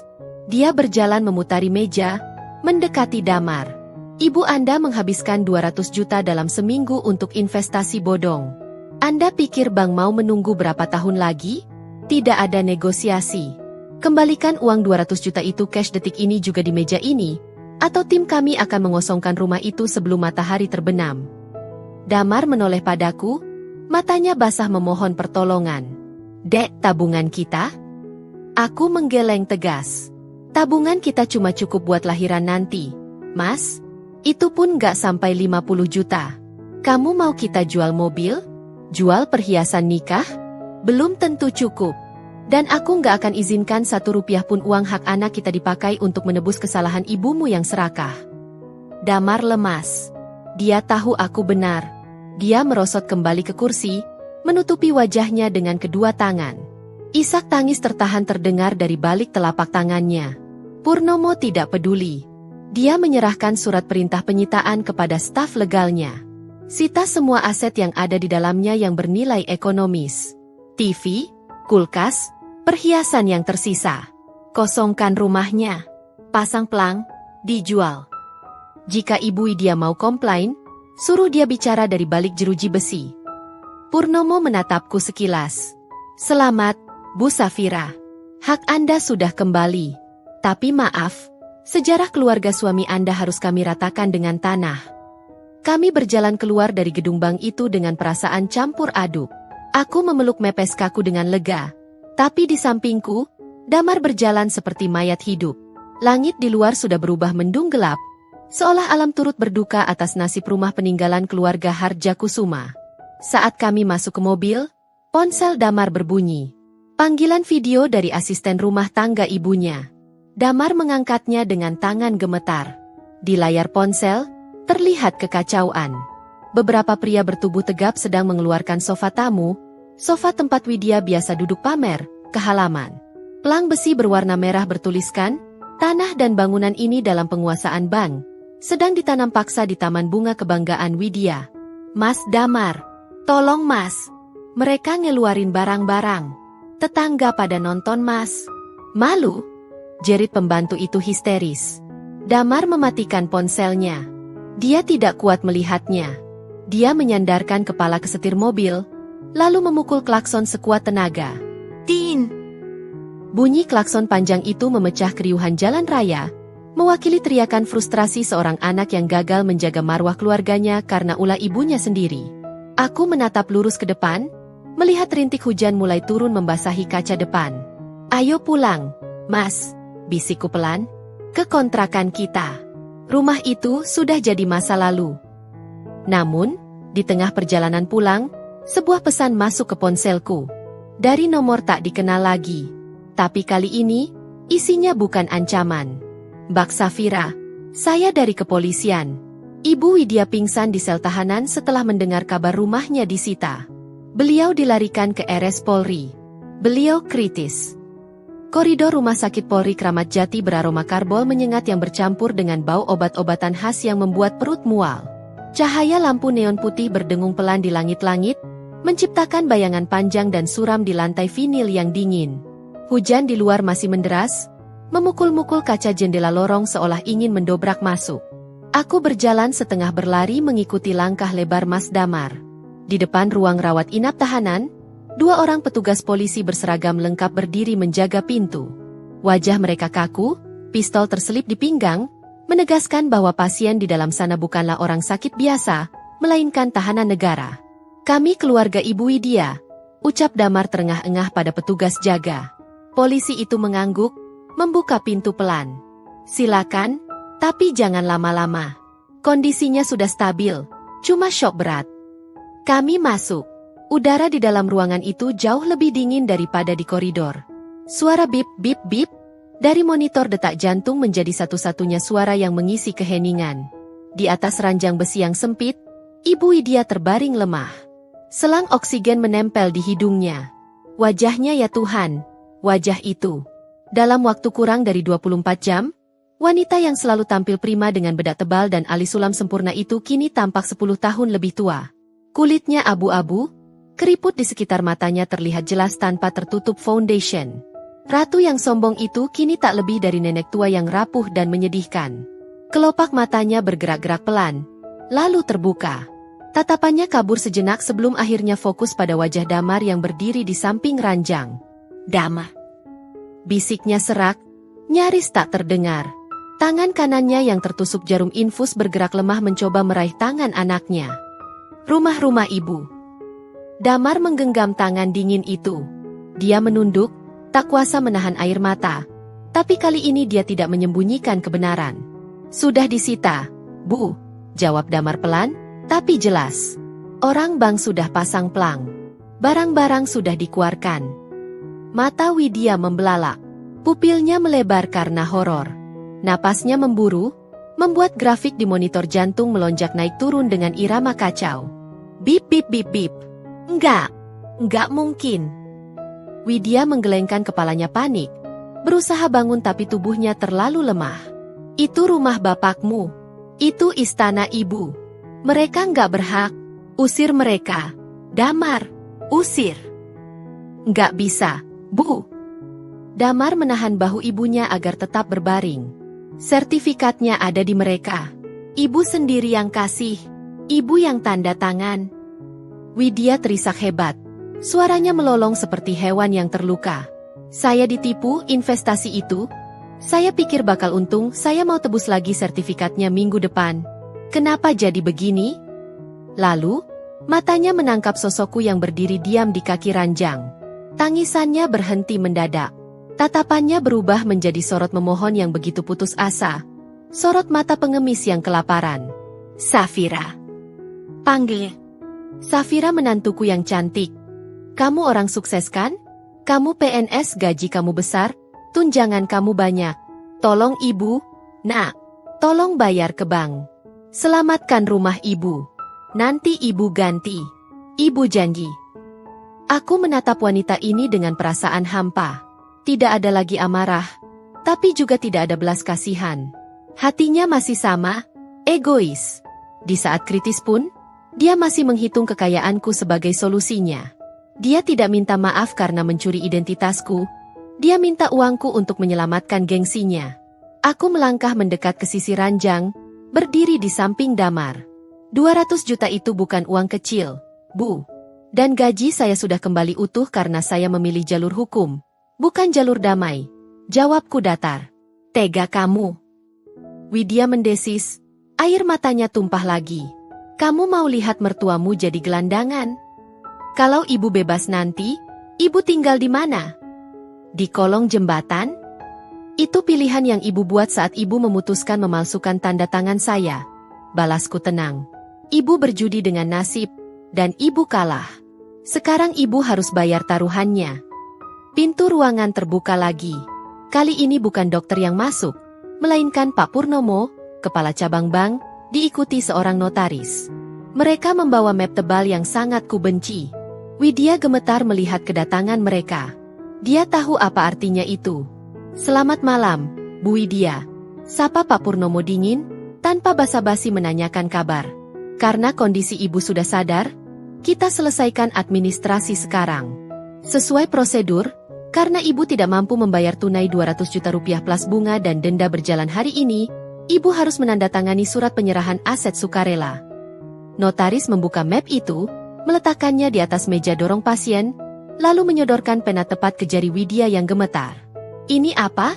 tanya Widya lirih. Air mata membasahi pipinya yang kempot. "Ini surat kuasa jual," jelas Purnomo kejam. Dengan menandatangani ini, ibu menyerahkan rumah itu sepenuhnya kepada bank untuk dilelang guna menutupi utang. Jika ibu tanda tangan, kami tidak akan menuntut ibu secara perdata untuk sisa utangnya. Tapi jika ibu menolak, kami akan tetap menyita lewat pengadilan dan ibu akan keluar dari penjara dengan tumpukan utang yang terus berbunga seumur hidup. Pilihan yang mengerikan. Kehilangan rumah sekarang dan impas, atau kehilangan rumah nanti dan tetap punya utang. Damar. Widya menatap anaknya lagi, berharap ada keajaiban. Damar memalingkan wajah, menggigit bibir bawahnya hingga berdarah. "Tanda tangan saja, Bu. Itu satu-satunya cara biar utang ibu lunas. Biar ibu nggak dikejar rentenir bank lagi." Tangan Widya gemetar hebat saat memegang pena itu. Dia menatap kertas putih itu seolah menatap surat kematiannya sendiri. Rumah tempat dia membesarkan anak-anaknya, rumah tempat dia mengadakan arisan dan menyombongkan diri, rumah yang menjadi identitas sosialnya, akan hilang dengan satu goresan tinta. Shred. Suara ujung pena menggores kertas itu terdengar menyayat hati. Tanda tangan yang miring dan jelek. Jauh dari tanda tangan angkuh yang dia buat di akad kredit palsu dulu. Setelah selesai, pena itu jatuh dari tangannya. Widya menutup wajah dengan kedua telapak tangan, meraung tanpa suara. Tubuhnya terguncang hebat di atas kasur rumah sakit. Hatinya hancur lebur. Ratunya telah kehilangan mahkota, istana, dan harga dirinya sekaligus. Pak Purnomo mengambil berkas itu dengan cepat, memeriksa kelengkapannya, lalu mengangguk puas. "Terima kasih atas kerjasamanya. Aset resmi menjadi milik bank." Purnomo dan notaris keluar ruangan, meninggalkan kami dalam duka yang aneh. Aku melihat jam tangan. Sudah hampir subuh. "Mas," panggilku pada Damar yang masih mematung menatap ibunya. "Aku pulang dulu. Besok aku harus kerja. Kamu terserah mau di sini atau pulang." Damar menoleh. Matanya bengkak. Dia menatap ibunya yang masih sesenggukan, lalu menatapku. Ada pergolakan batin yang hebat di sana. Kewajiban sebagai anak dan kewajiban sebagai suami yang telah lama dia abaikan. Damar membungkuk, mencium kening ibunya sekilas. "Istirahat, Bu." Damar mau pulang ke rumah kontrakan Damar. Ke rumah istri Damar.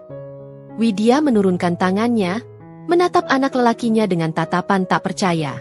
Kamu ninggalin ibu di sini sendirian? Sama polisi?" Damar nggak ninggalin ibu. Damar cuma mau pulang ke tempat di mana Damar dihargai, bukan dimanipulasi, ucap Damar tegas, meski suaranya bergetar. Damar menegakkan tubuhnya, lalu berjalan ke arahku. Dia menggenggam tanganku erat, seolah takut aku akan hilang jika dia melepaskannya sedetik saja.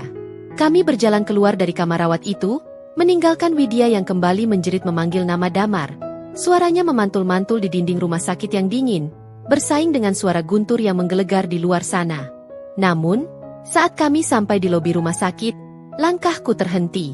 Di layar televisi besar ruang tunggu yang menayangkan berita pagi, running text berwarna merah berjalan lambat. Breaking news. Kasus sindikat pembobolan bank berkedok kredit pegawai dibongkar. Oknum pegawai bank dan seorang ibu rumah tangga ditetapkan jadi tersangka utama. Dunia sudah tahu. Nama baik Widya bukan hanya hancur di mata keluarga, tapi hancur di mata nasional. "Sudah berakhir, Mas," bisikku. Damar menggeleng pelan, matanya menatap hujan yang mulai reda. "Belum, Dek. Buat ibu, neraka yang sebenarnya baru akan dimulai saat dia keluar dari penjara nanti. Tanpa rumah, tanpa uang, tanpa hormat." 6 bulan telah berlalu. Bukan waktu yang lama, tapi cukup untuk mengubah kehancuran menjadi penawar. Suara mesin printer berderu pelan di ruangan kerjaku. Aku duduk di balik meja, kini bukan lagi sebagai staf biasa, melainkan sebagai kepala seksi di unit baru. Posisiku dinaikkan setelah serangkaian audit internal menyimpulkan bahwa integritasku dan kasus yang kubawa telah menyelamatkan lembaga dari potensi kerugian besar dan pemerasan. Pagi itu, Pak Haryo, bendahara yang dulu sempat kaget melihat gajiku nol, masuk ke ruangan. Di tangannya, selembar kertas tebal yang familiar. Ini, Bu Safira. Resmi dari BKN. SK pengangkatan kembali Ibu sudah bersih, tanpa celah. Semua catatan utang dan pemalsuan sudah dinyatakan batal demi hukum. Selamat, Bu. Ibu pahlawan di kantor ini, ucap Pak Haryo tulus, menyerahkan SK itu padaku. Aku tersenyum, menyentuh lambang Garuda emas di atas kertas itu. Kemenangan ini terasa manis, bukan karena kenaikan jabatan, tapi karena kebenaran telah ditegakkan. Jaminan hari tuaku, yang sempat digadaikan demi perhiasan dan gengsi murahan, kini aman kembali. Malam harinya, aku dan Mas Damar sedang duduk di teras kontrakan kami yang mungil. Udara malam terasa sejuk, ditemani suara jangkrik yang sahut-sahutan. Ini bukan rumah mewah dengan kolam ikan koi milik Ibu Widya dulu, tapi ini rumah kami. Rumah yang dibangun atas kejujuran dan keringat kami sendiri.